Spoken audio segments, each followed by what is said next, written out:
eu oro para que o teu Espírito, que conhece a individualidade, possa aplicar a tua bendita palavra a cada um de nós. Situações mais diversas que tu bem as conheces, dificuldades, alegrias, certezas, incertezas, agonias de almas imensas e outros celebrando a vida. E tu conheces a todos. E nessa particularidade nós rogamos que a tua graça invada o nosso coração hoje à noite e que o Senhor mesmo seja glorificado. Em nome de Jesus. Amém e amém. O nosso tema de hoje é perdão.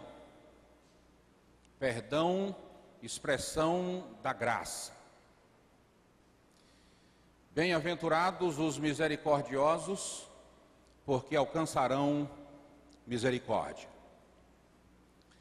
Jesus Cristo pregando foi a expressão maior daquilo que poderemos chamar de pregação, de ensino, de aula, e ele de fato deu muitas aulas.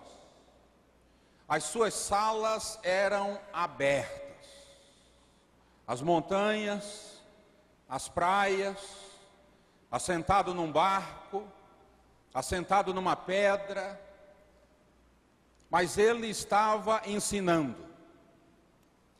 E a sua mensagem eclodia nos corações de forma individualizada. E esse texto que nós lemos é parte de uma mensagem conhecida como Sermão da Montanha, em que nós o temos registrado em Mateus 5, 6 e 7. Nesses 3 capítulos nós temos a condensação daquilo que Jesus Cristo ensinou e daquilo que Ele quer que seja a verdade vivida, encarnada no coração, na alma de cada um de nós. E Jesus Cristo pregando, as pessoas ficavam impressionadas com a autoridade da sua fala, com o conteúdo com o qual ele expunha aquelas verdades, que você vai encontrar registro, especialmente nos evangelhos, de quando Jesus está concluindo a sua mensagem, os auditórios estão estarrecidos. Essa mesma mensagem, se você ler no final aí do capítulo 7 de Mateus, você vai encontrar o auditório dizendo: ele fala como quem tem autoridade. Autoridade. Não apenas autoridade como orador, mas autoridade de vida. Porque quando ele falava a palavra, era a palavra falando. E quando ele expunha a verdade, era a verdade falando. Em Jesus Cristo se casou na história como nunca a verdade e a vida. Nele não existiam duas coisas diferenciadas. Uma é o que ele ensinava e outra é o que ele vivia. Ele era o que ele ensinava e ele vivia o seu próprio ensino. E nesse texto que nós lemos, Jesus começa expondo o seu projeto para que eu e você pudéssemos ser de fato felizes, bem-aventurados, felizes. Felizes aqueles que entendem o projeto de Jesus Cristo para suas vidas e dão passos em obediência aos princípios de Jesus. Esse texto que nós destacamos hoje à noite sobre perdão, expressão da graça, é que tem a palavra misericórdia repetida. E essa palavra misericórdia tem 2 sentidos básicos. O primeiro é alguém que ajuda o outro em suas necessidades. Você encontra alguém faminto e você dá comida.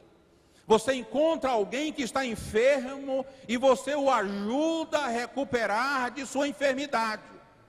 Você encontra alguém que tem necessidades e você o socorre, então você agiu de misericórdia para com esta pessoa. Mas o segundo sentido da palavra misericórdia é perdão. Misericordioso é aquele que perdoa.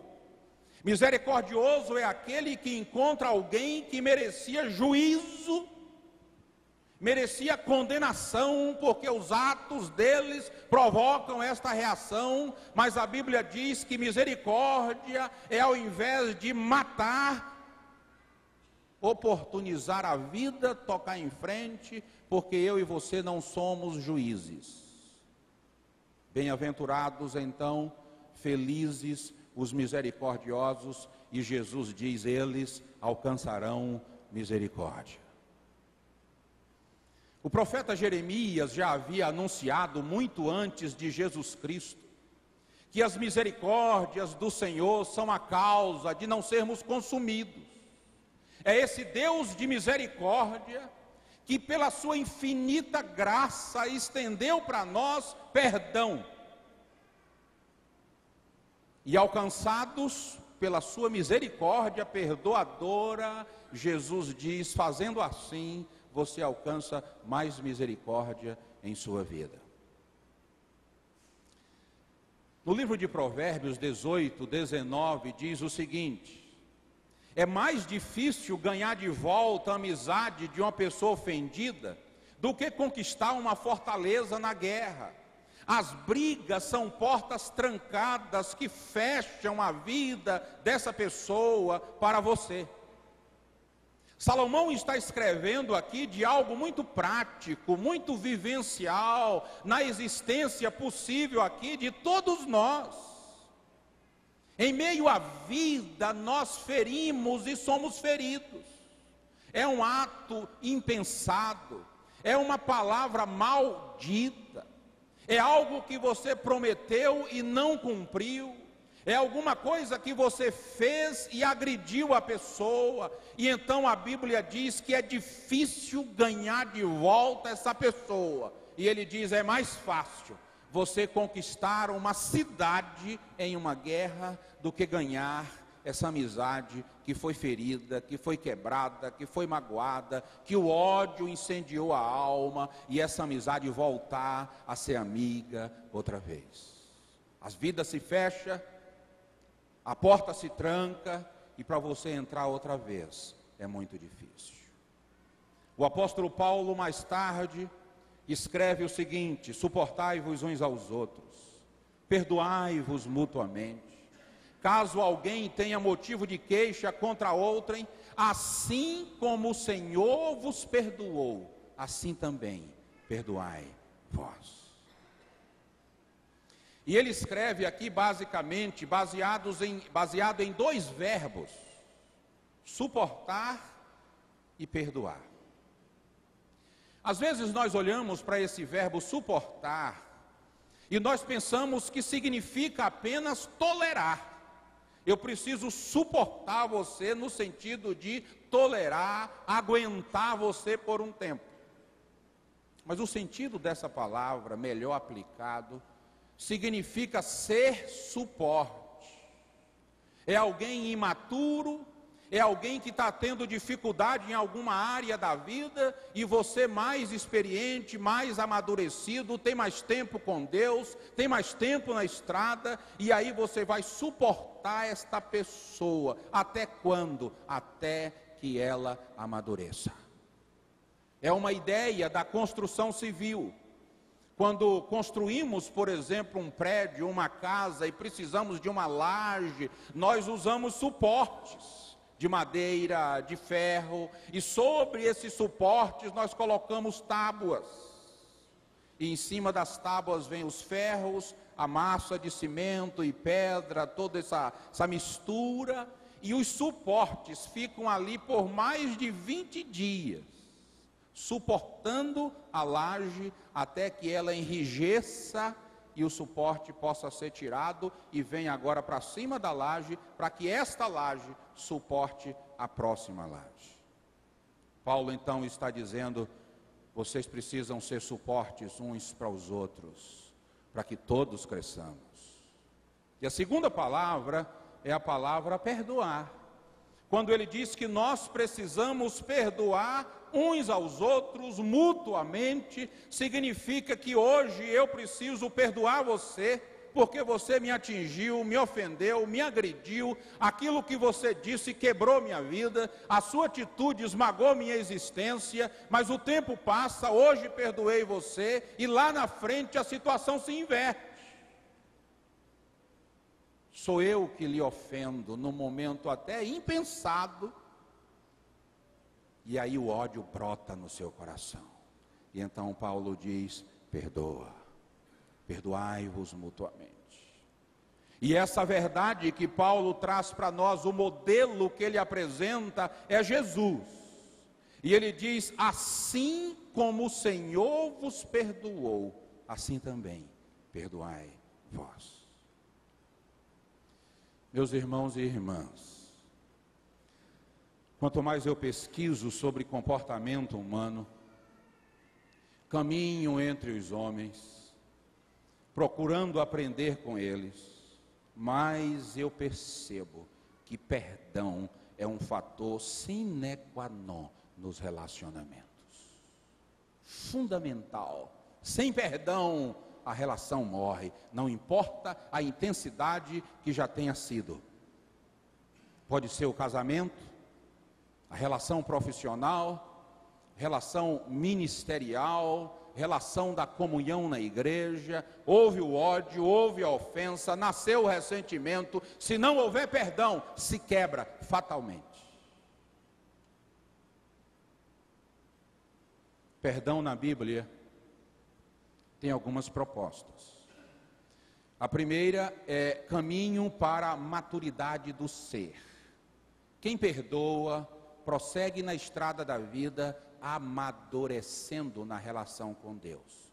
Quem não perdoa, estaciona, não cresce, azeda, se torna extremamente crítico, zombador, não valoriza o trabalho do outro, vê defeito em tudo, só percebe a nojeira na vida, vem para o culto e não consegue adorar, só consegue ver falhas, erros. Perdão é caminho para a maturidade do ser. Perdão é caminho para relacionamentos saudáveis. Relações saudáveis precisam de perdão. Na família, quanto mais convivemos, mais precisamos perdoar.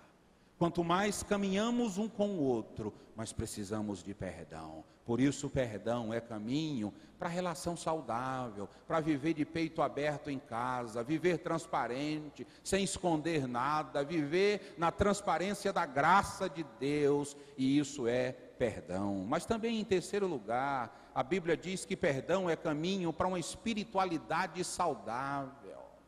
Espiritualidade bonita, em que você não tenta enganar Deus, você não tenta se esconder de trás de uma árvore diante do seu pecado, você não tenta negociar com Deus, barganhar com Deus em sua vida, porque você sabe que isso é impossível com Deus eterno, e a sua vida está aberta diante daquele com quem você trata todos os dias. A falta de obediência a este princípio é uma das causas de tantas crises existenciais. Muitas doenças psicossomáticas, doenças que nascem na cabeça, mas tomam alguma peça do corpo emprestada. Especialmente esôfago, estômago, intestino, rins, músculos lombares, insônias, e vai por aí. Por isso, queridos e queridas, a falta de perdão gera inimizade, separa cônjuges e gera até muitos crimes. Quantas mortes geradas porque alguém fez algo errado e não houve perdão, pelo contrário, houve vingança. Mas Jesus não somente ensinou sobre perdão, mas ele viveu perdão. E ele disse: Pai, perdoa-lhes, porque não sabem o que fazem. Na caminhada de sua existência, Jesus Cristo perdoou muito. Não somente ensinou sobre perdão, mas viveu perdão muito em sua vida. E nesse momento mais difícil da sua existência, quando a cruz era o seu instrumento de crime, de morte, de dor, estavam ali ao pé dele zombando, criticando, dizendo: olha, o Senhor disse que quem cresce no Senhor estaria salvo, no entanto o Senhor mesmo está na cruz, desce daí e creremos. E Jesus disse: Pai, perdoa-lhes. Perdão é fundamental. Mas você diz: mas Eufrásio, Jesus é muito longe de mim. Então eu quero trazer para você o nosso irmão Estevão. Estevão, que em sua primeira mensagem pública, em que a Bíblia registra, ao invés dele ter 3.000 decisões, como Pedro tem, ele recebe em torno de 3.000 pedradas. E quando já está caído, ergue os olhos aos céus, e ele tem uma visão. E ele pronuncia a sua visão. Ele disse: eis que vejo os céus abertos, e o Filho do Homem em pé, à direita do Pai. E essa é uma posição curiosa de Jesus, porque em todas as outras do Novo Testamento, Jesus está assentado à direita do Pai. E a pergunta é: por que ele está em pé nessa hora? Possivelmente para ministrar graça ao coração de Estevão e dizer: fica firme, filho, daqui a pouco estaremos juntos. Ser fiel até a morte, e dar-te-ei a coroa da vida. Perdão vem de uma palavra grega que significa afiemi, que o sentido seria deixar, soltar, cancelar, mandar embora, rasgar a dívida. E é exatamente essa lembrança sem dor que o perdão vai fazer com a nossa vida. Não é que você se esquece, tem amnésia, não mais se lembra do que aconteceu. Não é isso. Você lembra, mas não tem mais pulso nessa lembrança. Foi sarado pela graça de Deus em sua vida. Você rasgou a dívida. É o momento em que você vivencia a graça recebida, que foi estendida ao outro, em nome de Jesus. Perdoar é fruto de uma decisão. Perdoar é fruto de uma decisão muito consciente, à luz da palavra de Deus que chegou ao seu coração e lhe convenceu que armazenar o ódio é prejudicial para a sua relação com Deus, para a sua relação com o outro e para você mesmo. E aí precisamos perdoar. Mas a pergunta que se impõe para nós é a seguinte: por que devo perdoar? Por que eu e você, caminhando com Jesus, lendo a Bíblia, cantando e bendizendo ao Senhor, precisamos perdoar? Por que devo perdoar? Mateus vai me ajudar cantando uma canção e eu retorno.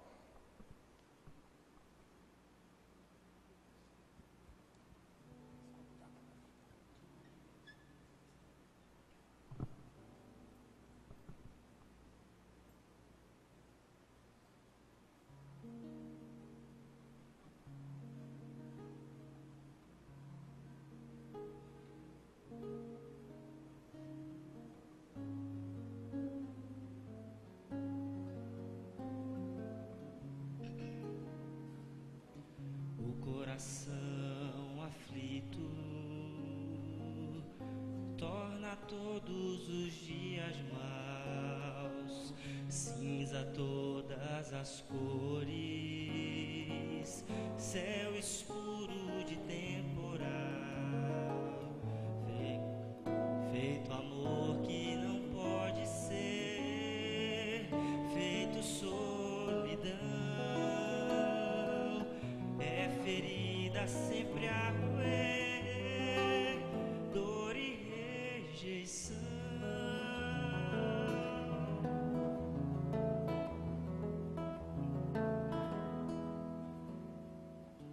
O coração alegre, quantas luzes faz acender, abre a porta dos olhos, traz de novo um amanhecer, feito amor que se revelou, feito comunhão, que se encontrou é ressurreição,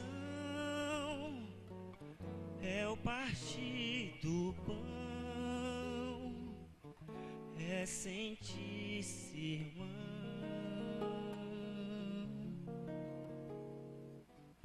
O coração alegre.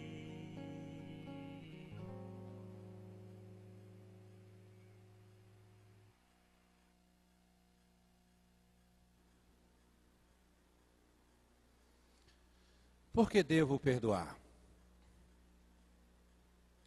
Não basta ler a Bíblia e tocar a vida em frente. Não basta participar de uma boa igreja, de uma boa escola dominical, cantar no coro. Não basta. Por que devo perdoar? Primeiro, porque o Senhor me perdoou. E em Jesus Cristo isso é muito claro.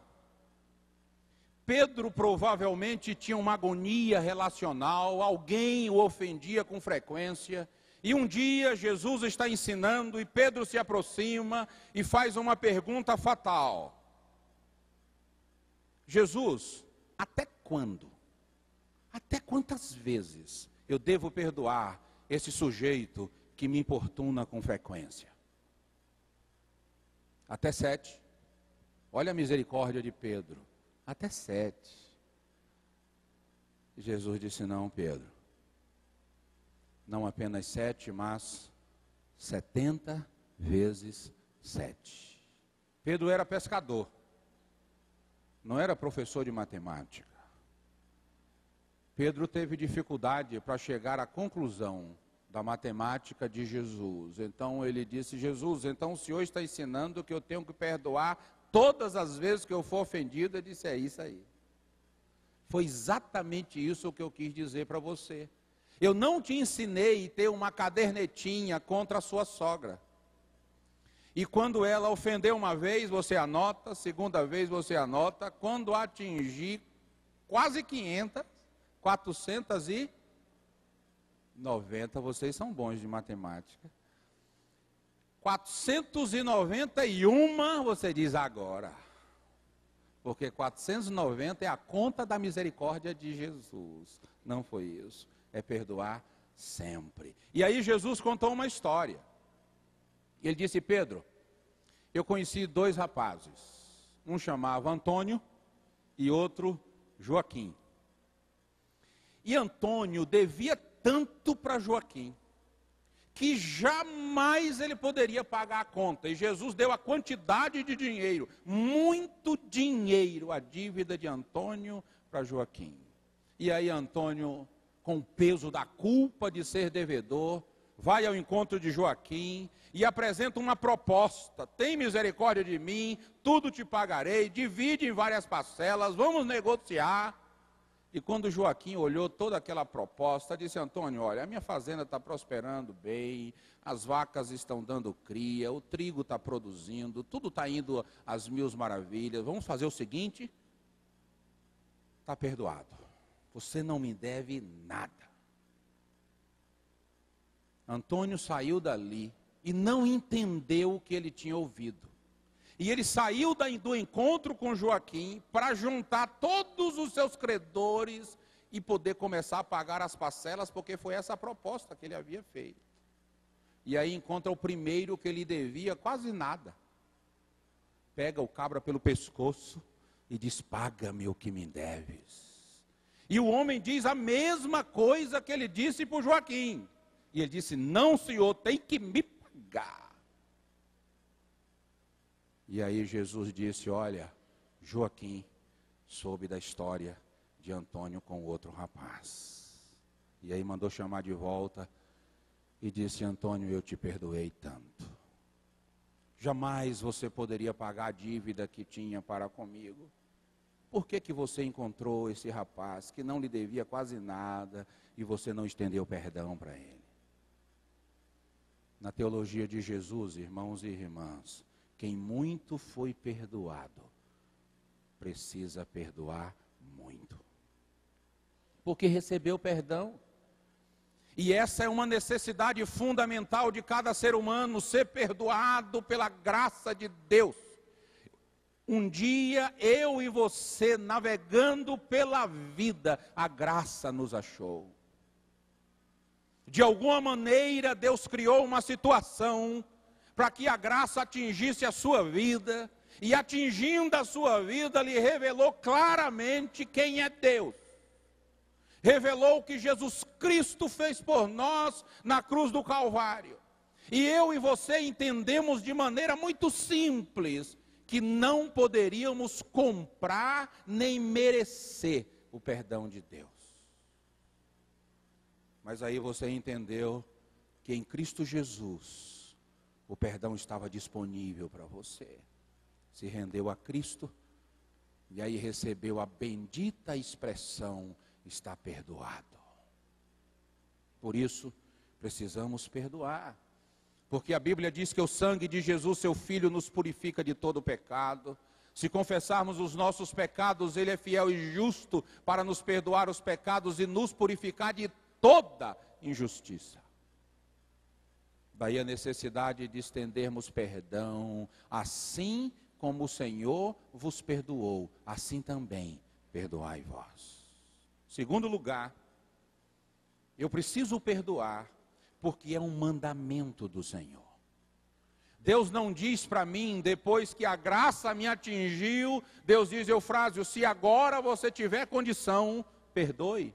Se você acordar num dia bom, acordar com o pé direito, se tudo estiver certo na sua vida, se os negócios fluírem, então nesse dia você perdoe. Não, perdão é uma ordem, é um imperativo. O perdão, quando aparece na Bíblia, Deus diz: perdoai. É ordem. Novo mandamento vos dou, que vos ameis uns aos outros. Mandamento. Não é simplesmente um favor que ele está pedindo, é uma ordem, é um mandamento. Tem que amar e tem que perdoar. Temos da parte dele este mandamento, que aquele que ama Deus, ame também a seu irmão, a sua esposa, ao seu marido, aos seus filhos, ao seu patrão, ao seu empregado, ao seu colega de trabalho, ao seu vizinho, aquela pessoa que atropelou seu filho e matou, aquela pessoa que agrediu a sua vida, aquele marginal que lhe assaltou, aquela pessoa que deu 3 tiros e você sobreviveu. Perdão, perdão, perdão é ordem de Deus. Terceiro lugar, eu preciso perdoar porque é remédio de Deus para o coração ferido pela amargura. Ouça uma coisa, irmão, Deus não tem outro remédio. Assim como Deus não tem outro Salvador, não precisa. Jesus é suficiente Salvador e perdão é suficiente remédio para sarar a nossa alma ferida pela amargura, pelos relacionamentos fraturados, pela dor que nos invadiu há anos. O perdão é suficiente para restaurar toda a nossa existência. Por isso que a Bíblia diz: vigiem, para que nenhuma raiz de amargura nasça em vocês, e brotando, cause perturbação, prejudicando a muitos na sua vida espiritual. Meus queridos, eu caminho na igreja desde 78. Não é que eu sou velho, eu comecei cedo. E eu tenho visto muita coisa de lá para cá. Tenho visto perdão, mas tenho visto também muita falta de perdão. Igrejas que se dividem por falta de perdão. Pastores que perdem ministérios por falta de perdão. Pessoas que se quebram nos seus casamentos, nas suas vidas, por falta de perdão. Perdão é remédio. Se não tomarmos, não tem jeito para nós. Tem que perdoar. Quarto lugar, eu preciso perdoar porque a doença humana necessita desse remédio. Não tem jeito, não é só problema meu, é problema seu, é problema nosso. Perdão é necessidade da raça humana. Nós precisamos perdoar. A história, a minha vida e a sua vida tem marcas de dores enormes na trajetória. E se nós não perdoarmos, nós não nos saramos. Os nossos relacionamentos precisam de perdão. Nossa família, nossos amigos, inimigos, todas as pessoas com quem entramos em contato precisam de perdão de vez em quando em nossa vida. Perdoar é fundamental. No ano de 84, eu entrei em contato com ódio como nunca tinha encontrado em minha vida. Mais ou menos meia-noite, cheguei em casa, final de setembro de 84. E um rapaz que nós criávamos deveria estar dormindo na sala naquela noite. Ele morava na fazenda com o meu pai, mas naquela semana estava na cidade. E deveria dormir na sala e não estava na sala. Só a luz da sala acesa, todas as outras luzes apagadas. E eu fiquei me perguntando onde o Valmir poderia estar. Fiquei sentado ali, fazendo questionamentos. E a porta do quarto da minha mãe se abriu para a sala, fechou atrás de si e ela estava muito assustada, tentando conversar comigo, já que eu tinha uma decisão muito importante para passar para ela. E eu percebi o que estava acontecendo. O Valmir era muito mais do que um irmão adotivo e um filho para minha mãe. Morava conosco há quase 20 anos, esse rapaz. Minha mãe voltou para o seu quarto e eu fiquei ali na sala tremendo de ódio. À minha frente estava o revólver do próprio Valmir. Ele sempre andava armado com um revólver 38. E um desejo de entrar no quarto e matá-los. Veio à minha mente um texto que o apóstolo Paulo escreveu aos Gálatas, dizendo que tudo que o homem semear, isso também ele ceifará. E passou na minha cabeça um filme de eu fazer toda aquela bobagem, entrar no quarto, talvez eu nem os matasse, causasse uma confusão enorme. E então eu cheguei à seguinte conclusão: se eles fizeram isto até hoje, eles que arquem com as consequências. Fui para o meu quarto, e eu lembro exatamente o momento que o Valmir saiu do quarto da minha mãe, vestido com uma calça bege, descalço e sem camisa. Passou em frente à porta do meu quarto.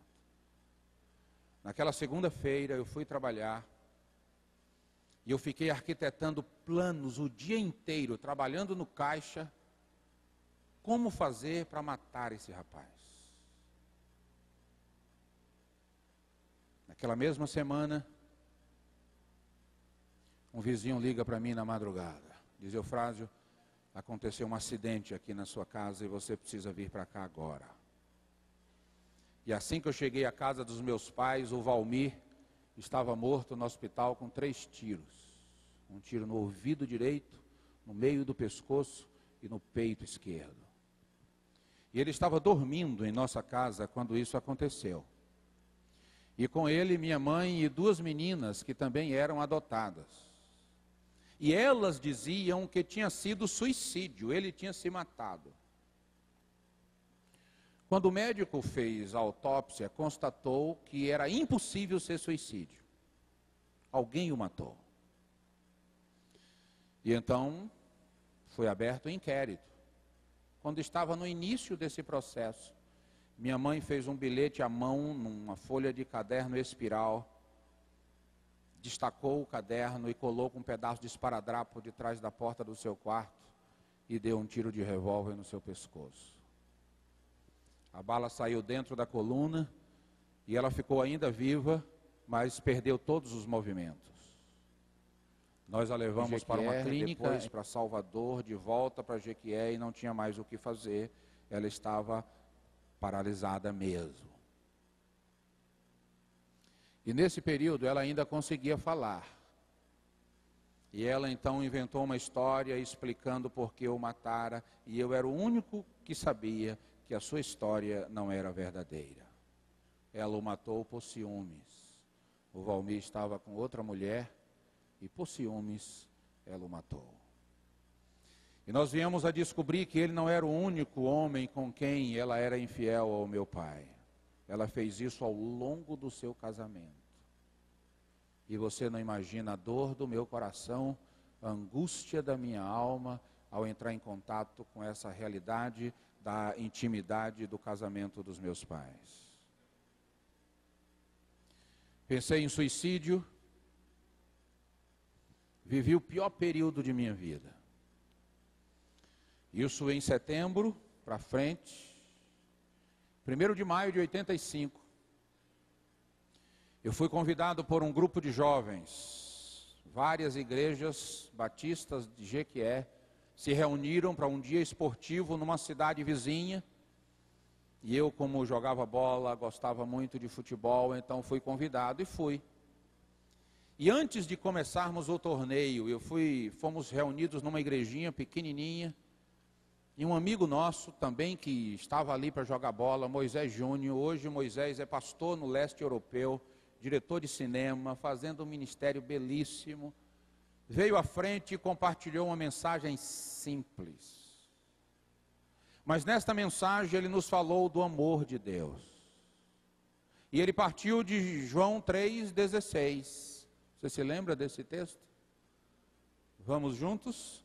Porque Deus amou ao mundo de tal maneira que deu seu Filho unigênito, para que todo aquele que nele crer não pereça, mas tenha a vida eterna. O amor de Deus.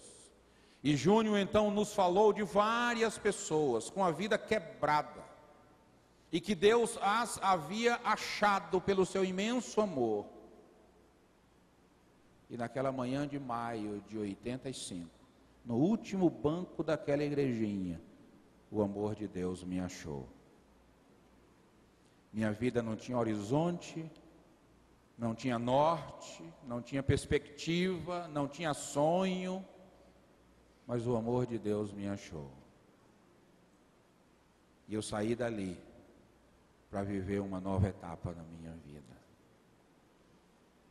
E Deus então começou a me trazer princípios, ensinos ao meu coração. E esse princípio de perdão foi o ensino que repetidamente eu ouvi a partir de 1º de maio.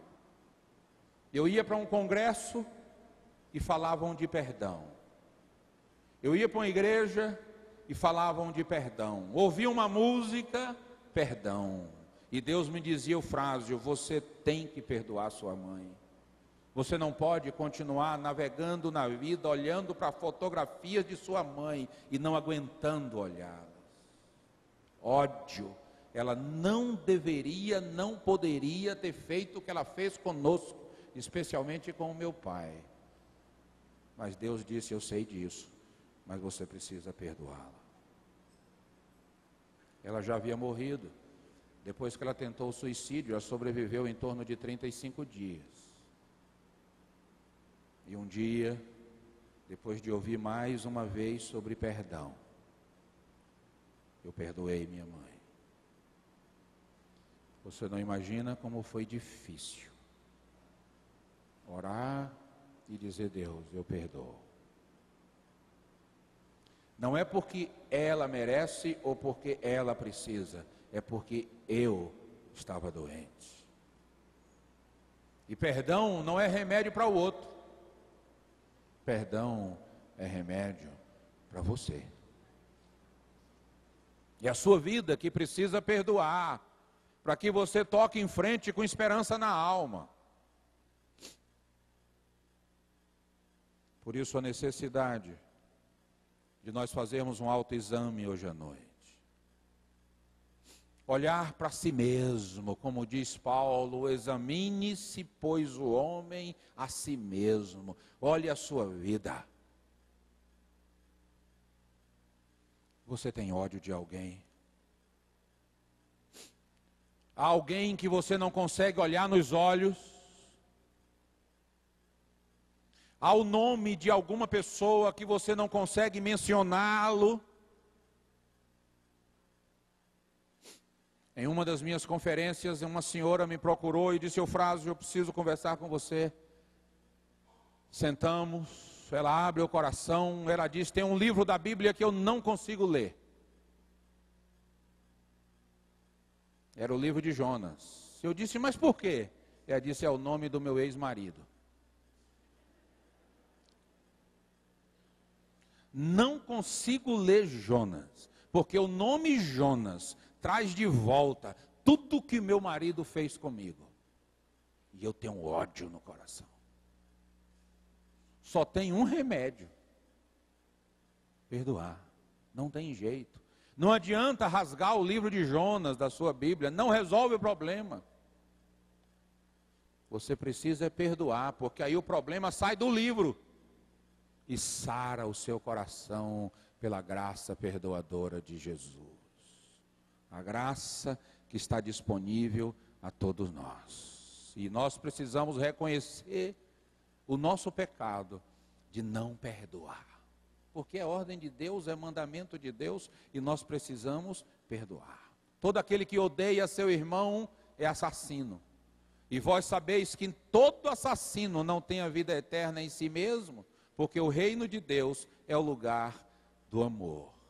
Quando João precisou definir Deus, ele disse: Deus é amor. Deus não tem amor, Deus não possui amor, Deus é amor. Daí a necessidade de que todos aqueles que caminham com Jesus também amem e perdoem sempre. É o ensino do Senhor. E ele disse: vós sereis conhecidos não pelo tempo de igreja, não pelo cargo que ocupa, não pela extensão da sua liderança na denominação, mas vocês serão conhecidos como meus, porque vocês amam. E com pesar, irmãos, eu leio a história da igreja e não é uma história de amor. Às vezes me envergonho com a história da igreja. Sabe por quê? Porque trituramos, matamos, queimamos, enforcamos, arrebentamos pessoas que eram nossas adversárias. É impressionante, até o século III, a igreja de Jesus era poderosa, perseguida, pessoas se convertiam, a graça de Deus invadia a terra. Aí veio Constantino e disse: eu também sou de Jesus. Aí a igreja chegou ao poder. Sabe o que aconteceu? A igreja passou a fazer a mesma coisa que faziam com ela antes desse período. E leia a história e você vai ver. Mas Jesus disse: amai a vossos inimigos, fazei o bem aos que vos odeiam, bendizei aos que vos maldizem e orai pelos que vos caluniam. Preste atenção, irmãos. Ou é assim, ou não é de Jesus. Ou ama os inimigos, ou não é de Jesus. Ou faz o bem àquele que lhe odeia, ou não é de Jesus. Ou você ora pelo que vos calunia, ou não é de Jesus. Só é de Jesus quando essa mensagem é vivida. Só é de Jesus quando a graça invade o nosso coração. Por isso que Jesus disse: sem mim vocês não conseguem. Seguir Jesus na força do seu braço é uma tremenda bobagem. Ser cristão pela sua capacidade lógica e intelectiva, você não consegue. Só conseguiremos pela força e graça de Jesus de Nazaré. Por isso, nessa noite, eu gostaria muito que você obedecesse a Jesus. João escreveu dizendo: nós amamos porque Ele nos amou primeiro.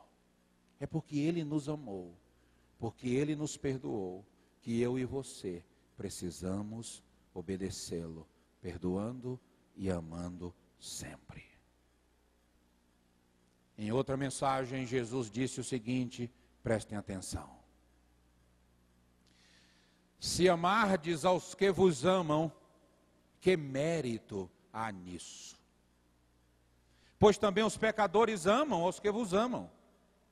E se fizerdes bem aos que vos fazem bem, que mérito há nisso? Também os pecadores fazem o mesmo. Por isso que ele disse, no meu reino, a misericórdia precisa nortear a sua vida. A graça de Deus precisa encharcar a sua existência para você não vingar. Ele disse, eis que no passado foi dito, olho por olho, dente por dente. Eu, porém, vos digo, amai. E aí quiseram matar a Jesus, porque ele disse que era maior do que Moisés.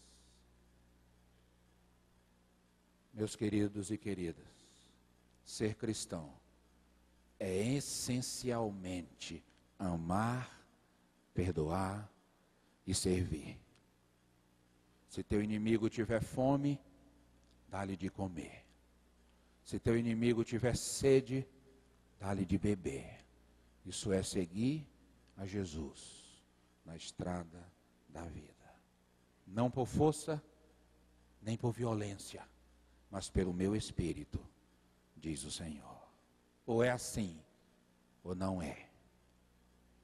Por isso, nessa noite, eu quero convidá-lo a compreender que assim como o Senhor perdoou sua vida, você precisa perdoar.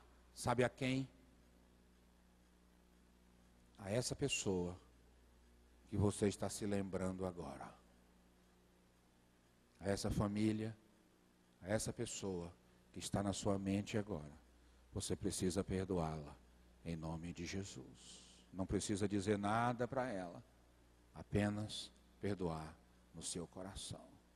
Tertuliano nos ensina dizendo, você quer ser feliz por um instante? Vingue-se. Você quer ser feliz para sempre? Perdoe. Por isso, nessa noite, a loucura perdoadora de Deus, que levou seu Filho à cruz, nos alcança pela sua infinita graça. E eu quero convidá-lo ao perdão, em nome de Jesus. Curve a sua cabeça comigo. Vamos orar.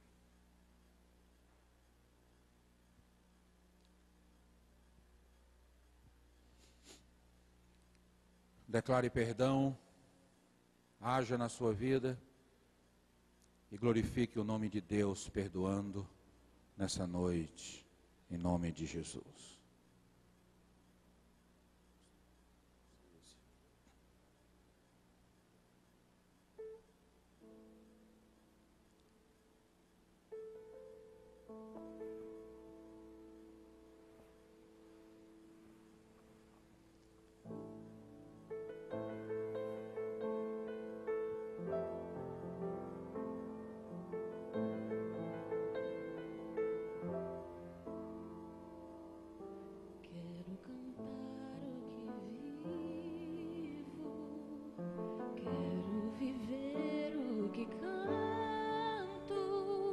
Seja meu rio.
com Deus na fraqueza e provar seu poder.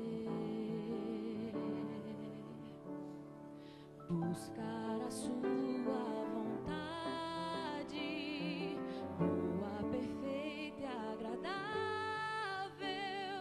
e em seu perdão a razão pra lutar e vencer.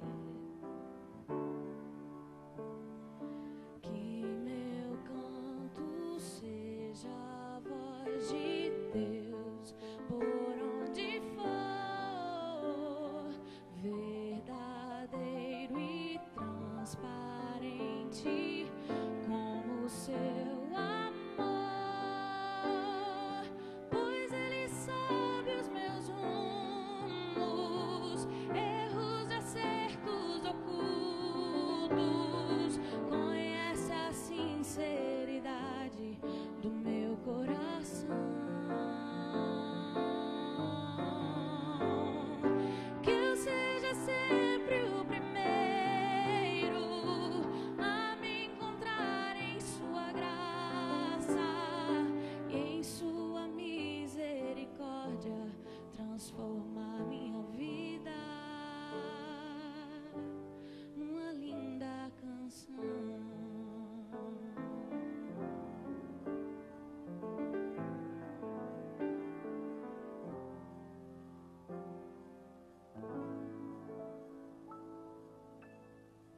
Corrie ten Boom escreveu um livro extraordinário, O Refúgio Secreto. Talvez você tenha até assistido ao filme que esse livro gerou. E ela nos diz que sofreu demais no nazismo. Seus pais, sua família toda foi triturada pelo nazismo nos campos de concentração e ela escapou e se tornou pregadora do Evangelho. E um dia ela está nos Estados Unidos numa conferência e no final, que é de praxe, está despedindo as pessoas na conferência e aparece um senhor alto, magro, peso dos anos sobre os ombros, e quando ela olha, ele era um soldado nazista. E era o soldado que por várias vezes torturou sua família e a sua própria vida no campo de concentração. Esse homem se aproxima na fila, estende a mão para ela e diz: a senhora pode me perdoar? E ela diz: por alguns instantes eu deixei a mão dele estendida, porque o ódio varria minha alma. Mas a graça de Deus foi mais forte. Porque onde abundou o pecado, superabundou a graça de Deus. E ela pegou na mão dele. Está perdoado, em nome de Jesus. Essa noite, você pode sair daqui perdoado, em nome de Jesus. Por isso eu gostaria de orar por você. Não sei o que aconteceu na trajetória da sua vida. Não sei a culpa que corrói sua alma, não sei o ódio que armazena e tornou sua vida purulenta. Mas essa é a hora de você dizer: eu perdoo em nome de Jesus. E por esse gesto, eu queria que você ficasse em pé. Eu quero orar por todos aqueles que estão dizendo hoje em pé: eu perdoo pela graça de Deus, em nome de Jesus. Fique em pé e eu quero orar por você.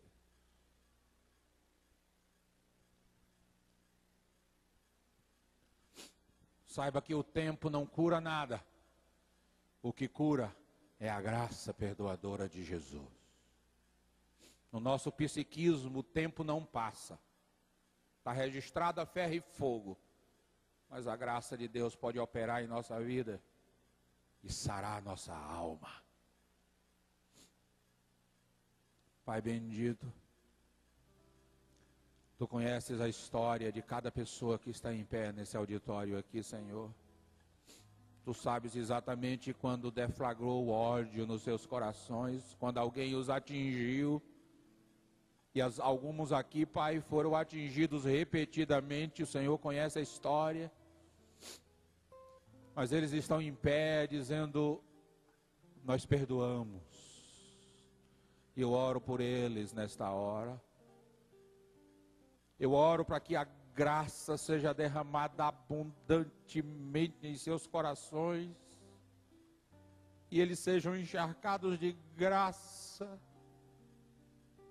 Essa graça perdoadora, Pai, possa levá-los a perdoar integralmente, assim como eles estão perdoados integralmente.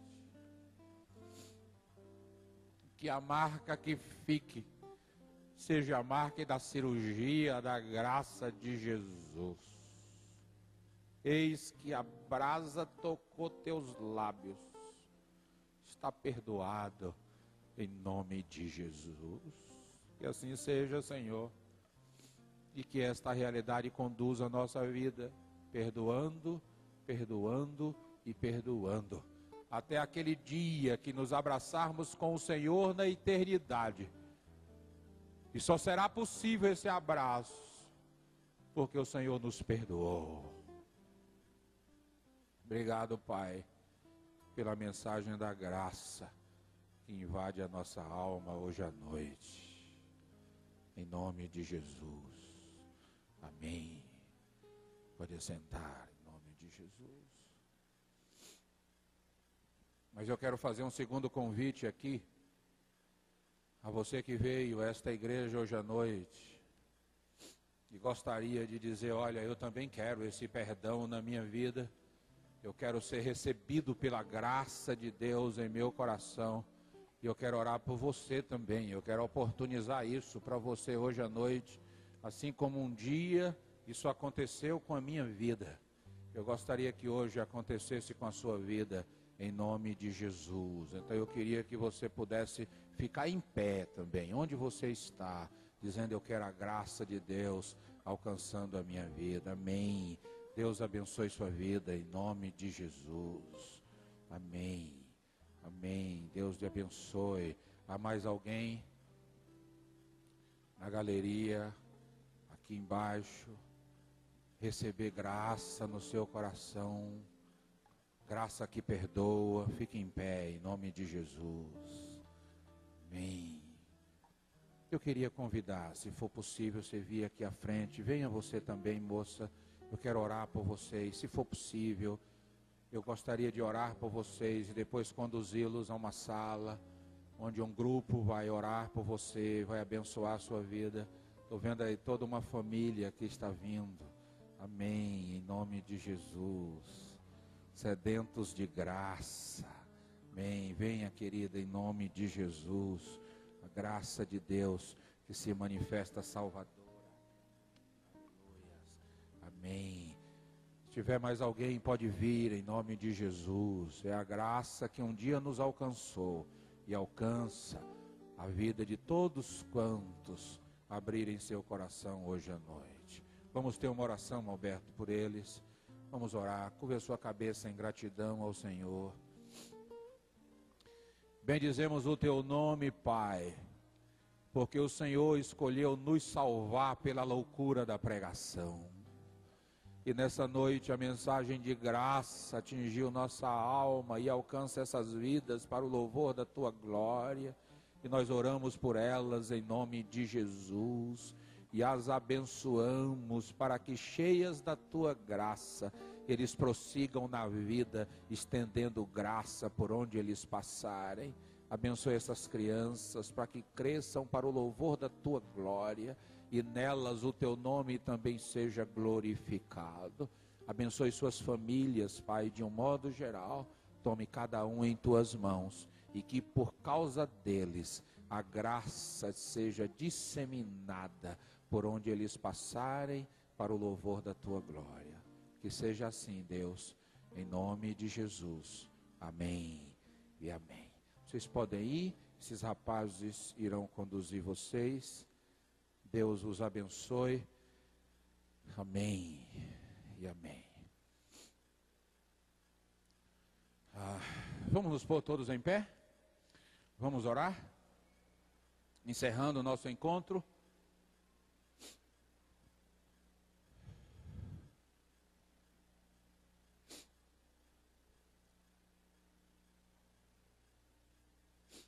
Vou pedir ao pastor Nalon que nos despeça com a palavra de oração e já com a bênção apostólica, em nome de Jesus. Amém, querido. Oremos. Pai nosso, nós te louvamos, ó Deus, por esse culto, por esses momentos de reflexão aqui, porque a tua palavra falou profundamente aos nossos corações, ó Deus, como espada de dois gumes, atravessou as nossas almas, nossos corações, e queremos lhe agradecer, ó Deus, porque o Senhor nos proporciona esses momentos onde nós podemos confessar os nossos pecados, abrir nossos corações, podemos, ó Deus, estar aberto à tua palavra para obedecer, ó Deus. Obrigado porque a tua graça nos atingiu, a tua misericórdia se renova cada manhã, nos atinge a cada manhã, ó Deus. E agora, ó Pai, lhe pedimos que nos dê uma boa semana, ó Deus, que nos dê uma semana abençoada por ti, e que o amor de Deus, as consolações do Espírito Santo, a graça e o amor de Jesus Cristo esteja na vida de cada um, em nome de Jesus. Amém.